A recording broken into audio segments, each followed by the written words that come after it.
신규 원전이 현실성이 없다는 이재명 대통령의 발언이 원전업계에 우려를 안기고 있는 가운데 김정관 산업부 장관이 이와는 반대되는 입장을 내놨습니다. 2038년까지 신규 원전 2기와 소형 모듈 원전 1기를 계획대로 건설해야 한다는 주장입니다. 김 장관은 당장은 필요하지 않더라도 앞으로의 전력 수요를 생각해야 한다고 강조했습니다.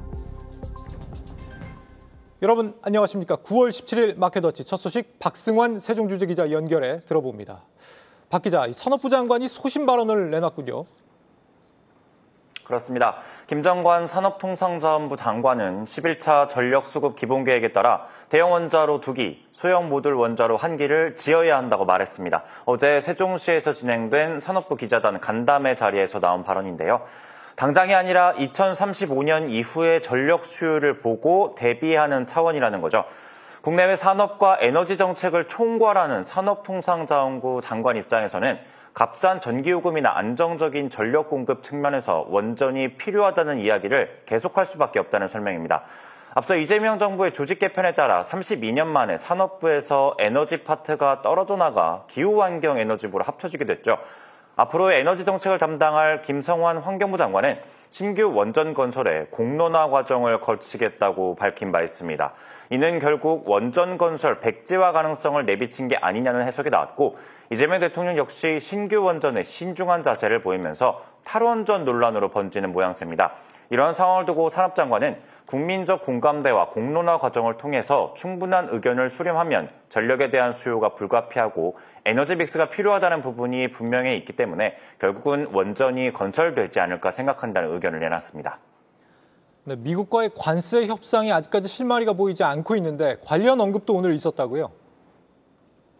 그렇습니다. 한미 협상은 밀고 당기는 과정에 있다는 게 김 장관 판단입니다. 김 장관은 3,500억 달러를 미국이 다 가져가는 게 아니라고 분명히 했는데요. 1,500억 달러 규모의 한미 조선협력, 마스가 프로젝트처럼 미국에 진출하는 우리 기업에 도움이 되는 부분이 있다고 강조했습니다. 다만 우리가 10년, 20년 전에 알던 미국이 아닌 새롭게 태어난 미국을 상대하고 있다고 전했는데요. 취임 2달이 채 안 되는 동안 하워드 러트닉 미국 상무부 장관을 20번 만났다면서 두 나라가 윈윈하기 위한 과정들이 반복 중이라는 겁니다. 관세를 낮추기 위해 3,500억 달러를 미국에 주느니 협상을 업자는 주장에 대해서는 자신도 그런 생각을 할 때가 있다고 어려움을 토로했습니다. 실제로 메리츠증권 분석에 따르면 상호 관세가 지금의 15%에서 25%로 올라가면 미국에 매년 261억 달러를 더 줘야 할 거로 예상되는데, 이는 대미 투자금 3,500억 달러의 7.5%에 불과합니다.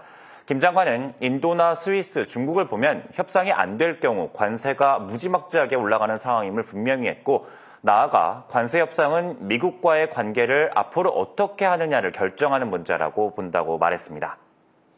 네, 그리고 석유화학 업계 구조조정과 관련한 이야기도 나왔다고 하는데 어떤 내용이었습니까? 네, 김 장관은 생각보다 기업들의 노력이 잘 진행되고 있다고 말했습니다.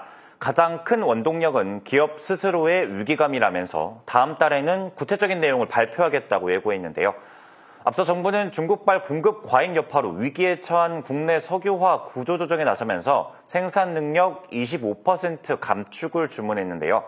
이에 LG화학과 GS칼텍스, 롯데케미칼, 여천 NCC 등은 서로 간의 인수합병 및 설비 감축 논의를 진행 중이지만 뚜렷한 성과는 아직입니다. 전문가들은 자구 노력이 없으면 금융권의 자금 회수로 신용경색에 빠질 위험이 있어서 석유화학업계가 마냥 구조조정을 늦추지는 못할 거라고 보고 있습니다.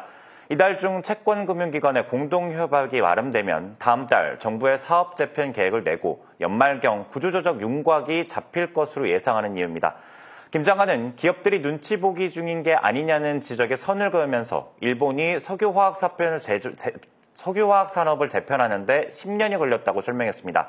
오는 금요일 김 장관이 울산 석유화학 단지를 찾아서 구조 개변을 위한 현장의 목소리를 들릴 예정인 만큼 석화업계 개편에 진전이 있을지 관심이 커집니다. 지금까지 세종 스튜디오에서 한국경제TV 박승환입니다.